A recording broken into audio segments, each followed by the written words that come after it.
So ఇప్పుడు చూస్తున్న question మనకు TS ICET previous question. So 17/30ని మనం 5తో డివైడ్ చేస్తే రిమైండర్ ఎంత వస్తుంది? Let us see 7/1 divided by 5 we know remainder equal to 2.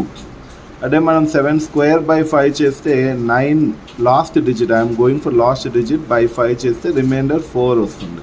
అదే మనం 7 cube by 5 చేస్తే 343, you know last digit 3 by 5, remainder equal to 3. అదే మనం 7/4 by 5 చేస్తే you know 7 square whole square 9, so 9 square 1/5 వస్తుంది కాబట్టి రిమైండర్ ఈజ్ ఈక్వల్ టు మనకు 1 వస్తుంది. అయితే ఇప్పుడు 4 సైకిల్స్ కంప్లీట్ అయ్యాయి కాబట్టి 17/30 by 4 చేస్తే 4 7 28, రిమైండర్ ఈక్వల్ టు 2. అంటే 7/2 డివిజిబుల్ బై 5 చేస్తే రిమైండర్ ఎంత వస్తుంది మనకి ఇక్కడ 4. So we can tick the option remaining 4.